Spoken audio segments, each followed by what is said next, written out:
అందరికీ నమస్తే, welcome back to Yashasvi vlogs. ఈరోజు మన వీడియోలో ఆలు మసాలా దోశ ఎలా ప్రిపేర్ చేసుకోవాలో ఈ వీడియోలో చూద్దాం. వీడియో స్కిప్ చేయకుండా పూర్తి వీడియో చూసి ఈ రెసిపీ తప్పకుండా ట్రై చేయండి. ఇప్పుడు ఈ సింపుల్ ఆలు మసాలా దోశ ఎలా ప్రిపేర్ చేసుకోవాలో ఈ వీడియోలో చూద్దాం. ఎక్కువ హడావుడి లేకుండా ఇంట్లో ఉన్న ఇంగ్రీడియంట్స్తోనే ఈ ఆలు మసాలా దోశ ఈజీగా ప్రిపేర్ చేసుకోవచ్చు. ఓకే, ఇప్పుడు ప్రాసెస్లోకి వెళ్దాం. మసాలా దోశ కోసం ఒక గిన్నె తీసుకోండి.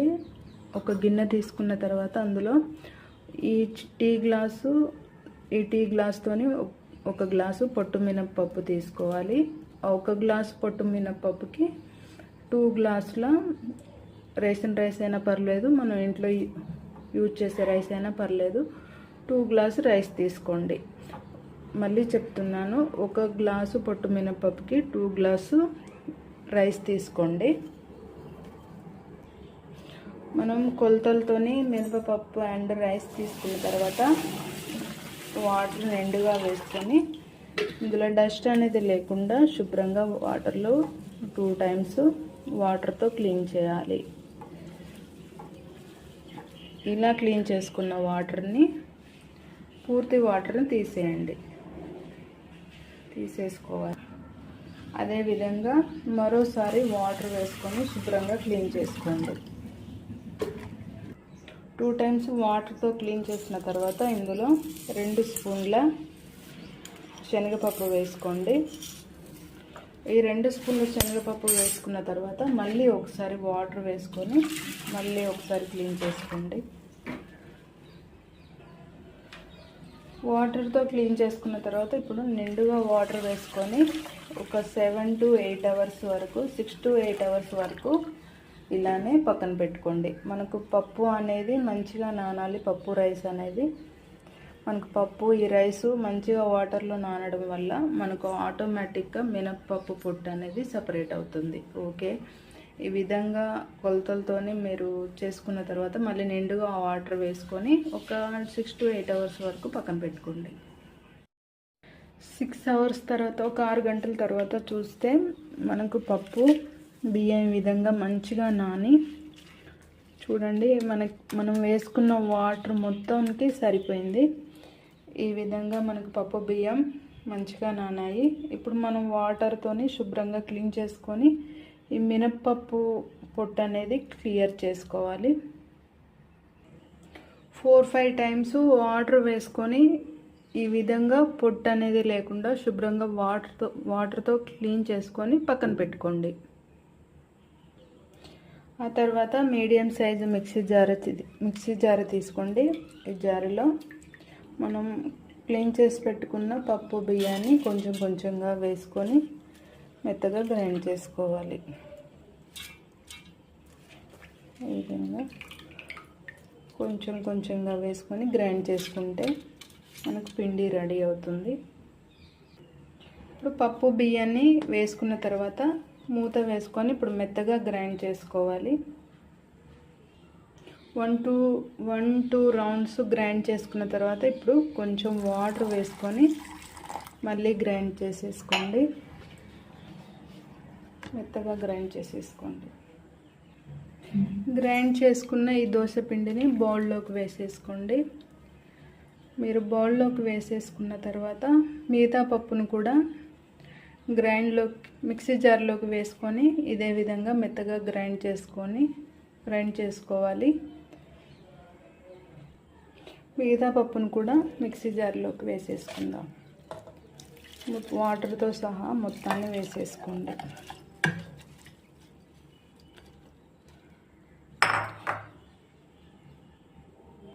ఇప్పుడు మూత వేసుకొని మళ్ళీ ఈ పప్పు బియ్యాన్ని మెత్తగా గ్రైండ్ చేసుకోండి.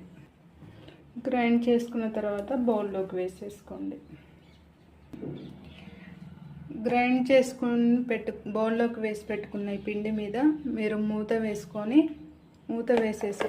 ఒక 10 అవర్స్ వరకు పక్కన పెట్టుకోండి. ఒక 10 అవర్స్ తర్వాత మనం మూత తీసి చూద్దాం. 10 అవర్స్ ఒక 10 గంటల తర్వాత చూడండి, మనకు పిండి ఈ విధంగా పొంగుతుంది. కాబట్టి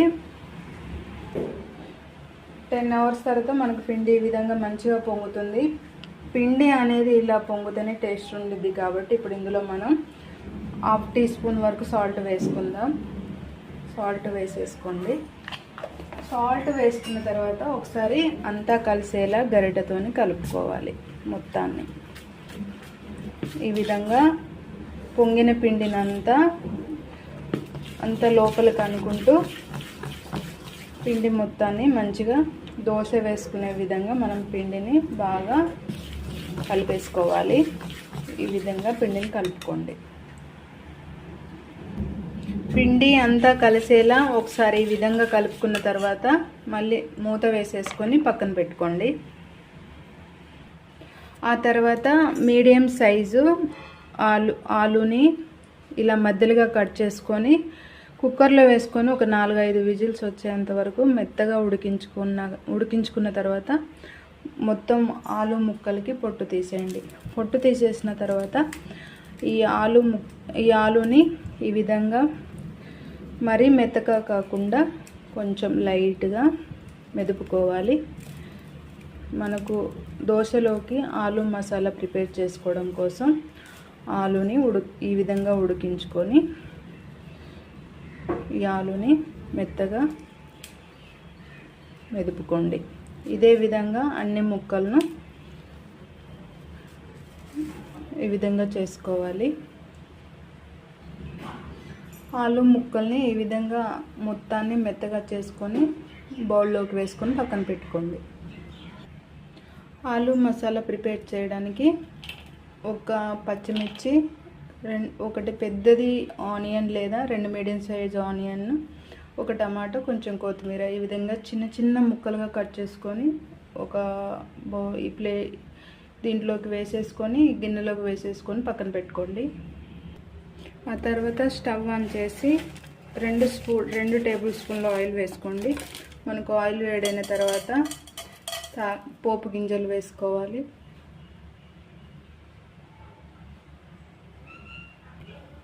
పోపు గింజలు వేసుకున్న తర్వాత కొంచెం కరివేపాకు వేసుకోండి. అలాగే మనం ముందుగా కట్ చేసి పెట్టుకున్న పచ్చిమిర్చి అండ్ ఆనియన్ కూడా వేసుకొని మంట మీడియంలో ఉంచేసుకొని మధ్యలో కలుపుతూ లైట్గా ఫ్రై అయితే సరిపోతుంది. లైట్గా గోధుమ కలరు వచ్చేంత వరకు ఈ విధంగా మధ్యలో కలుపుతూ పచ్చిమిర్చి ఆనియన్ను ఫ్రై చేసుకోండి. ఆనియన్ ఈ విధంగా లైట్గా ఫ్రై అయిన తర్వాత ఇందులో చిటికెడు పసుపు వేసుకోండి. పసుపుతో పాటు అలాగే 1/2 టీ స్పూన్ వరకు అల్లం వెల్లుల్లి పేస్ట్ వేసుకొని పచ్చివాసన పోయేంత వరకు ఒక 2 మినిట్స్ వరకు ఆయిల్లో ఫ్రై చేసుకోండి. ఇప్పుడు ఈ టైంలో మీరు మంట పూర్తిగా తగ్గించుకొని 1 to 2 మినిట్స్ వరకు ఈ అల్లం వెల్లుల్లి పేస్ట్ పచ్చివాసన పోయేంత వరకు ఇలా కలుపుతూ ఫ్రై చేసుకోవాలి. అల్లం వెల్లుల్లి పేస్ట్ మనకు ఆయిల్లో ఫ్రై అయిన తర్వాత ఇప్పుడు మనం కట్ చేసి పెట్టుకున్న టమాటా మరియు కొత్తిమీర కూడా వేసేసుకొని టమాటా మంచిగా ఉడికేంత వరకు కలుపుతూ ఇప్పుడు మంట మీడియం ఫ్లేమ్లో పెట్టేసుకొని టమాటా పూర్తిగా ఉడికేంత వరకు ఇలా కలుపుతూ ఉడికించుకోండి. టమాటా కూడా ఈ విధంగా ఉడికిన తర్వాత ఇందులో చిటికెడు ఉప్పు వేసేసుకోండి. ఆ తర్వాత కొంచెం 1/2 టీ స్పూన్ వరకు, 1/2 టీ స్పూన్ కూడా అవసరం లేదు, 1/2 టీ స్పూన్లో సగం వరకు కారం వేసుకోండి. ఇందులో కొంచెం జీరా పౌడర్, అలాగే చిటికెడు ధనియా పౌడర్ వేసుకొని మొత్తాన్ని కలుపుకోవాలి. ఒకసారి అంతా కలిసేలా కలుపుకొని ఒక 1 మినిట్ వరకు ఈ మసాలాలు అంతా కలిసేలా ఫ్రై చేసుకోండి. ఈ విధంగా ఫ్రై చేసుకున్న తర్వాత మనం ముందుగా ప్రిపేర్ చేసి పెట్టుకున్న ఆలుని ఇందులో వేసేసుకోండి. వేసుకున్నాక మొత్తం టమాటా అండ్ మసాలాలంతా కలిసేలాగా ఒకసారి కలుపుకోండి. ఈ విధంగా పొడిగా ఉన్న ఈ మిశ్రమంలో ఇందులో 2 లేదా 3 స్పూన్ల వాటర్ వేసుకొని మళ్ళీ మొత్తం ఒకసారి కలిసేలా కలుపుకొని ఒక 3-4 నిమిషాల వరకు మంట తగ్గించుకొని ఫ్రై చేసుకోండి. దోశలోకి మనకు ఆలు మసాలా రెడీ. ఇప్పుడు స్టవ్ ఆఫ్ చేసుకొని పక్కన పెట్టుకోండి. తర్వాత స్టవ్ ఆన్ చేసి నాన్ స్టిక్ పెట్టుకోండి. మనకు నాన్ స్టిక్ అనేది లైట్గా వేడైన తర్వాత కొంచెం పిండి వేసుకోవాలి. ఓకే, ఈ విధంగా పిండి వేసుకున్న తర్వాత అదే గరిటెతోని నాన్ స్టిక్ మొత్తానికి ఇలా స్ప్రెడ్ చేసేసుకోవాలి. ఈ విధంగా స్ప్రెడ్ చేసుకున్న తర్వాత మీరు మంట అనేది హై ఫ్లేమ్లో పెట్టుకొని దోశ అనేది కాల్చుకోవాలి. దోశ వేసుకున్న తర్వాత ఇప్పుడు దీనిపైన 1 టీ స్పూన్ ఆయిల్ వేసుకోండి.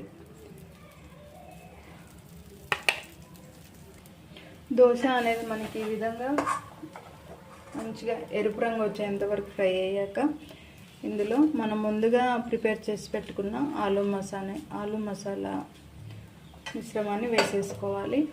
వేసుకున్న తర్వాత మనం దోశని ఈ విధంగా చేసుకుంటే మనకు వేడి ఆలు masala dosa ready. Video skip చేయకుండా ఫుల్ వీడియో చూసి రెసిపీ తప్పకుండా ట్రై చేయండి. ఇప్పుడు మనం ప్లేట్లోకి తీసుకోవాలి. మిగతా పిండిని కూడా అదే విధంగా మనం దోశ వేసుకోవాలి. ఇప్పుడు దోశని వెడల్పుగా నాన్ స్టిక్ మొత్తానికి స్ప్రెడ్ చేసేసుకుంటే సరిపోతుంది. ఇప్పుడు మనం ప్రిపేర్ చేసి పెట్టుకున్న ఆలు మసాలాను వేసేసుకుందాం.